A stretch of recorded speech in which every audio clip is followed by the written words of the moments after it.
both Jazz and Heat have agreed to a trade that sends Norman Powell to Miami, John Collins to LA, and Kevin Love, Kyle Anderson, and a second-round pick to Utah. Powell averaged 22 points, shot 42% from three last season. The beauty about working at ESPN is you can just bring in the person that broke this story, our senior NBA insider, Shannon, who joins us now for much more on this deal. What can you tell us about why both the Clippers and the Heat made this trade? And start with the Miami perspective.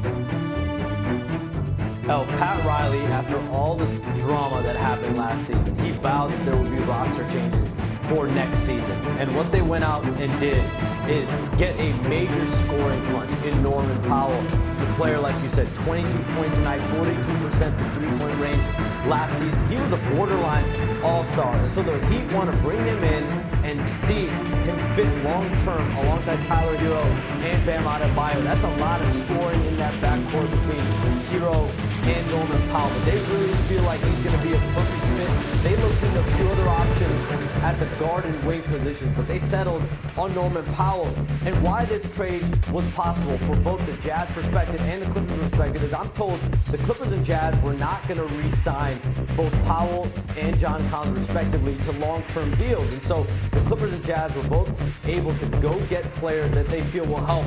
The Clippers wanted a lob threat, specifically for James Harden, and Kawhi Leonard playing more at the 3 and the 4 now gives them some more versatility with John Collins. So this is a team now in LA that's brought in John Collins, Brook Lopez. They're going to be pursuing guard help as well. So names like Bradley Beal, Chris Paul, Malcolm Brogdon, I'm told, are all on the Clippers target list if Brad Beal is bought out in Phoenix. So both teams felt like they were able to benefit, and largely because they were not going to keep long-term their own player in terms of the Jazz with John Collins and the Clippers with Norman Powell. Yeah, you mentioned John Collins' versatility. Coming off a big year, too, he averaged 19 points a game. That was his most since 2020. Shams Charania with the latest, the unending, it seems like, news cycle of big moves there in the NBA. Buddy and Paolo Banchero's family, breaking news at the SportsCenter, the Magic star just agreed to a 5-year, $239 million max extension that could reach $287 million.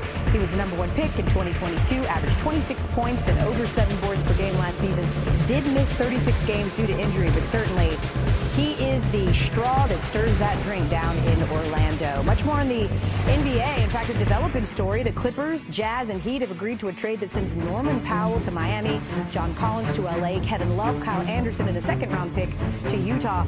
Powell averaged 22 points, shot 42% from 3 last season. So the addition of Collins could allow the Clippers to slide Kawhi Leonard to his more natural position at the 3. LA could also still be in the market for depth at the guard position, maybe a Bradley Beal or a Chris Paul to help solidify a running mate for point guard James Harden. There's just been a barrage of NBA news. You need to take a moment, take a breath. You need to which is what we're going to do with our Clippers reporter, Omi on the Basook. What can you share with us about why the Clippers wanted to make this move?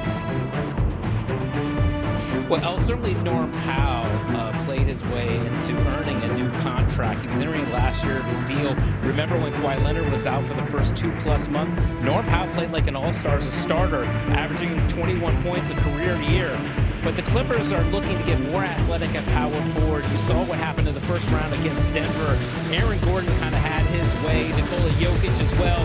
They needed to get more athletic. John Collins is a guy that Lawrence Frank just said on a conference call with reporters, a guy that they had kept their eye on for a couple years now. He gives them a rim runner, a guy that can be a threat at the rim for James Harden. He gets more athletic power forward, and as you said, it allows them to move Kawhi Leonard to small forward as well. And then his contract comes off the books. So it's a thing where the Clippers are trying to maintain flexibility, not only for 2 years from now, when Kawhi Leonard comes off the books, and James Harden is also aligned with that as well. But they now have a lot of flexibility next summer if another star should become available. I don't want to talk about next summer because you mentioned keeping your eye on something. What other potential moves for the Clips should we be keeping our eye on?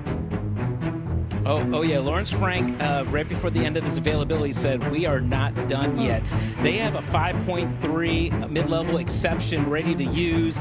They need a starting 2 guard now with Norm Powell gone. So if a guy like Bradley Beal gets bought out by Phoenix, as many people believe could happen, well, then the Clippers would be a nice landing spot for Bradley Beal potentially, because they could slide him into the starting lineup. The Clippers have a history of trying to get stars on the cheap when they are available suddenly on the market. Some of them have been past their prime, like Russell Westbrook, John Wall, or Rajon Rondo, but Bradley Beal would be a nice fit for them. And then also, Lawrence Frank also said they still need another playmaker. You mentioned Chris Paul and a potential reunion.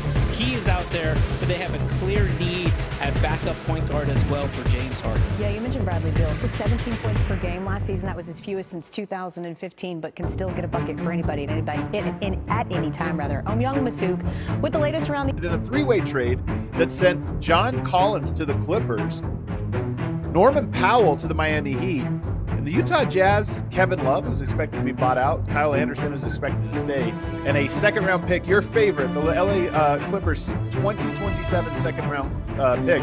I don't know what the Jazz are doing. We'll save this for the end. I mean, other than tanking. Let's start in the middle there with the Clippers. Clippers added Brook Lopez, and they added John Collins. Two front court players. They lose to the Nuggets in the playoffs. Obviously, you have to battle against Joker in that series. They bolster their front court, but Norman Powell had a great year for them last year. So they lose some of the scoring punch, but they get a little bit maybe more defensive-minded, a little bit more well-rounded. What do you think of this move? I love it, really. I mean, I think that they're a team that does need some additional size, and more importantly, I think athletic ability at their 4 and 5 position. Lopez more of a guy that can stretch the floor, but Collins is a guy that can give you that like vertical threat. He's, I think, a guy that still has a lot to prove in a winning situation, in a good situation. He's been in Utah. People haven't been paying attention to really what the kind of numbers he was putting up out there. They're in a different mindset. They're not necessarily trying to win games. Tough spot for a veteran player to be in that still has a lot left in his game, and I think he does. I like this for the Clippers, and I especially like it for Miami. I mean, what they picked up, Norman Powell just had the best year of his career. So you bring in another guy that can score off the dribble, that can score off the catch and shoot. I think a good pairing with Tyler Hero. So before we get to the Heat, I want to stay on the Clippers. It might be easier just to do this one team at a time, and I'm going to stick with the Clippers here because, all right, number one, they bolstered their front court, as you just mentioned, and they have 3 true bigs now. Oh yeah, I love it. We got 3 true bigs. You're all good. He's got a take. He's got some takes on the Clippers front court. What's going on, big guy? Hey, say hi. Say hi, all NBA. Our first cameo. Yeah, he's looking at himself. All right, you gotta go, mommy. You gotta go, mommy. I love See it, you in a minute, buddy. You gotta work. You never know what's gonna happen. You'd forget to lock the door, right?